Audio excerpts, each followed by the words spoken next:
So in this video, I've gone and bought 60 centimeters of 1mm silver wire, and with it I'll make a curved chain bracelet. Stay tuned.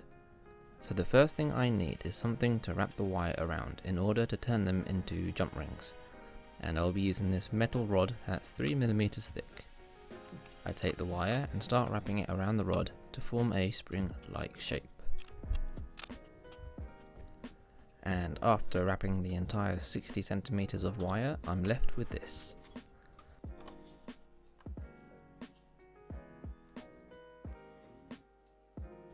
Now in order to get jump rings out of this, I need to pierce them out. There's probably a number of ways to do this. I initially tried to simply hold the piece, which may work with some thicker metal, but this 1mm wire was just too flimsy, so I placed it back on the rod for better grip and started sawing my way down the spring.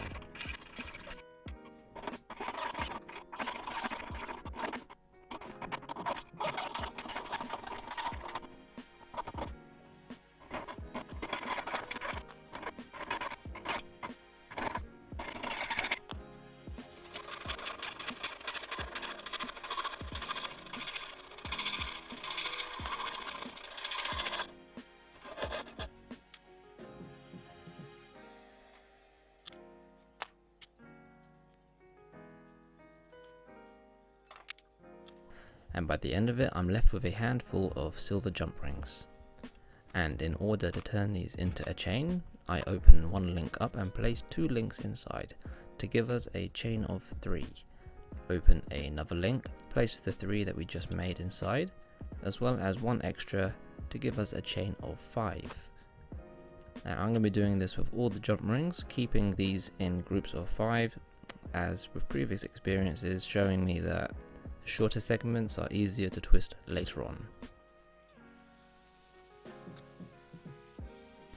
So with all the jump rings in segments of 5, I can go about soldering each individual link.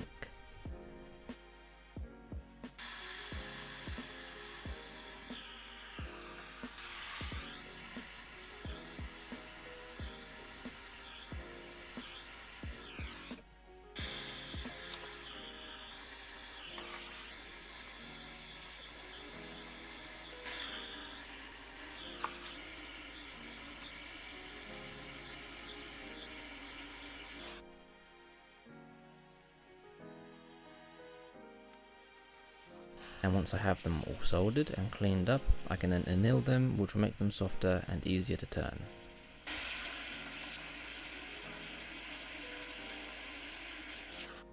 I make these expendable links from nickel silver to act as something to grip in the vise and pliers when twisting. I place the chain into the link and the link into the bench vise.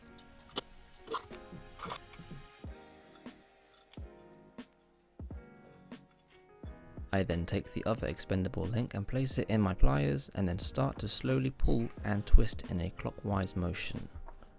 I'll do this for all the chain segments.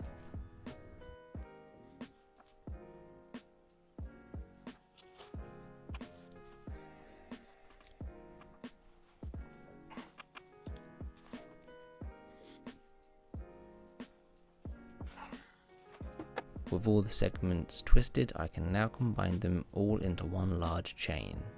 I simply cut open an end of the link, making sure the cut is where we soldered, and place a chain segment inside. I'll do this for all the segments until they become one long chain.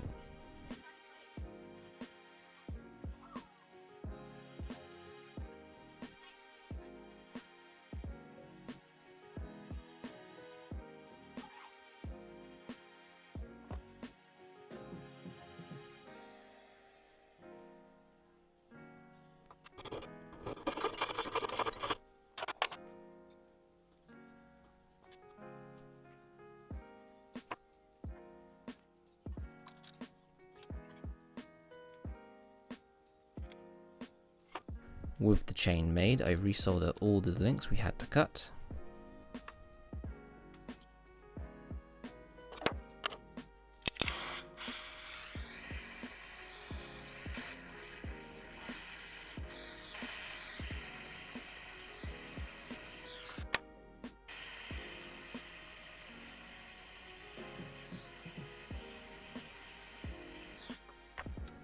Upon looking at the final length, I do go and make additional segments to add to the chain until I'm finally happy.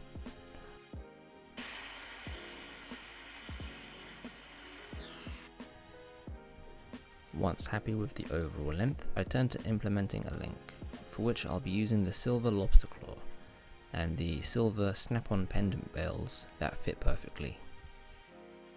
Seeing as these bells are intended for pendants, I go about making some adjustments to make them more suitable.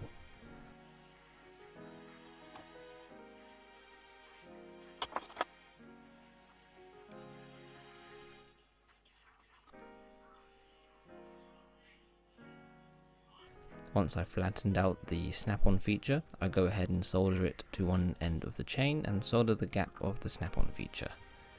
The same is also done for the opposite end.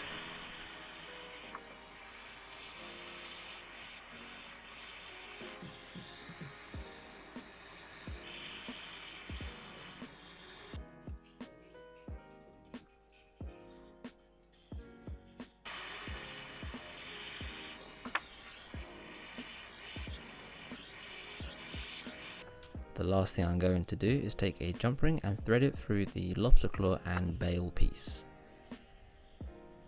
I'm not going to solder this ring because I don't want to risk damaging the lobster claw, so with everything assembled, I go about filing the jump ring solder marks and sanding them down.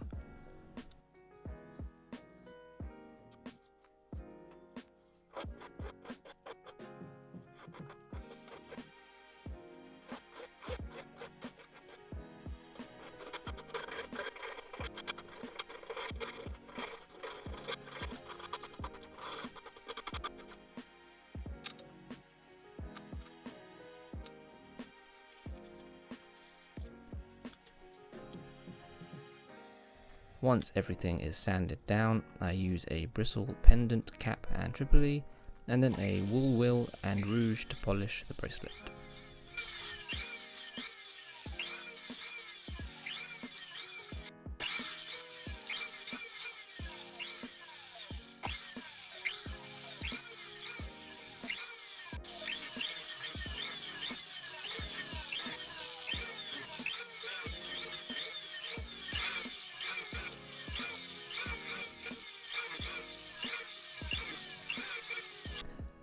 And there you go, the making of a silver curb chain, which was used to make a bracelet.